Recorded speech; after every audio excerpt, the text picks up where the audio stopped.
بسم اللہ الرحمن الرحیم۔ السلام علیکم۔ امید ہے تمام دیکھنے اور سننے والے خیر و عافیت سے ہوں گے۔ ایک دفعہ کا ذکر ہے، حضرت عمر رضی اللہ تعالی عنہ کے دور خلافت میں مدینہ میں ایک گانا گانے والا رہتا تھا جو گانے گایا کرتا تھا۔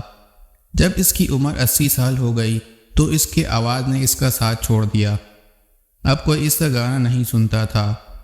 گھر میں فقر و فاقے نے ڈیرے ڈال لیے۔ ایک ایک کر کے گھر کا سارا سامان بک گیا۔ آخر تنگ آ کر وہ شخص جنت البقیع میں گیا اور بے اختیار اللہ کو پکارنے لگا، یا اللہ، اب تو تجھے پکارنے کے سوا کوئی راستہ نہیں۔ مجھے بھوک ہے، میرے گھر والے پریشان ہیں۔ یا اللہ، اب مجھے کوئی نہیں سنتا، تو تو میری سن۔ میں تنگ دست ہوں، تیرے سوا میرے حال سے کوئی واقف نہیں۔ حضرت عمر مسجد میں سو رہے تھے کہ خواب میں آواز آئی، اے عمر، اٹھو، میرا ایک بندہ مجھے بقیع میں پکار رہا ہے، اس کی مدد کو پہنچو۔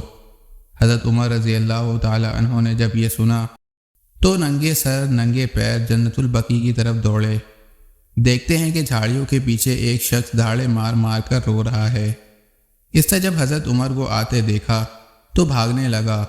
سمجھا کہ شاید حضرت عمر رضی اللہ تعالی عنہ کوڑا لے کر آ رہے ہیں۔ حضرت عمر نے کہا، رکو، کہاں جا رہے ہو؟ میں تمہاری مدد کے لیے آیا ہوں۔ وہ بولا، آپ کو کس نے بھیجا ہے؟ اس پر حضرت عمر رضی اللہ تعالی عنہ نے کہا، تم جس سے لو لگائے بیٹھے ہو، مجھے اس نے تمہاری مدد کے لیے بھیجا ہے۔